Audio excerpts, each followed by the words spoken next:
Wadde ng'okukola obulungi mu by'okusoma n'emizannyo kye kimu ku bisoomooza bannabyamizannyo, waliwo abayizi abalaze nti kisobokera ddala okukola obulungi mu byombi. Abdul Hakim nga muyizi ku St. Cyprian High School Kyabakadde y'omu ku bannabyamizannyo abaakoze obulungi mu bigezo bya siniya ey'omukaaga eby'omwaka oguwedde. Ono yafunye obubonero 17 okuva mu masomero omuli history, art wamu n'Olufalansa. Hakim ye yali kapiteeni w'essomero lino mu muzannyo gwa basketball era yali wankizo nnyo ng'essomero lino lyetaba mu mpaka z'amasomero ga secondary fresh diary games ezayindira embalala omwaka oguwedde. Wabula okukwasaganya ebitabo n'okuzannya basketball kye kimu ku bintu ebikyasinze okumuzibuwalira era nga yalowoozaako n'okusuulawo eby'okusoma. Kyokka oluvannyuma ono ekirowoozo ekyo yakivaako era n'ayongera amaanyi mu misomo gye. Sometimes I was about to give up, like I was about to chill it, but at the end of the day I remembered my why I started and stuff, so people had to make proud. Atubuulidde engeri gye yasobola okukwasaganya byombi. Of course it was a challenge, but at the end of the day I knew when to read, so we even went for East African games. We came back.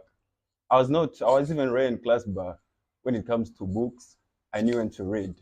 Joseph Kamya nga yakulira essomero lya St. Cyprian High School Kyabakadde agamba nti ensonga nnyingi eziviirako bannabyamizannyo okuvumbeera mu by'okusoma wabula balina engeri gye babakwasaganya okubaggyamu kye baagala. Ajja yeemanyi nti ye ajjiridde mission ya kuzannya teetaaga kubeera mu kitabo, naye bwe tufuna abaana baffe twogera nabo ne tubagamba nti waliyo obulamu oluvannyuma lw'okuzannya omuzannyo, so bw'ajja ku ssomero alina okufuna empapula ze asome ng'abaana abalala. Ekisookerwako bw'ajja wano ajjanga muyizi, so singa masinare ow'omuzannyo nti bw'amala okuzannya ng'afuluma ng'agenda oba asula ebweru batambula baki, so bw'ajja wano ajjanga muyizi ne tubawa amateeka gaffe ag'abayizi.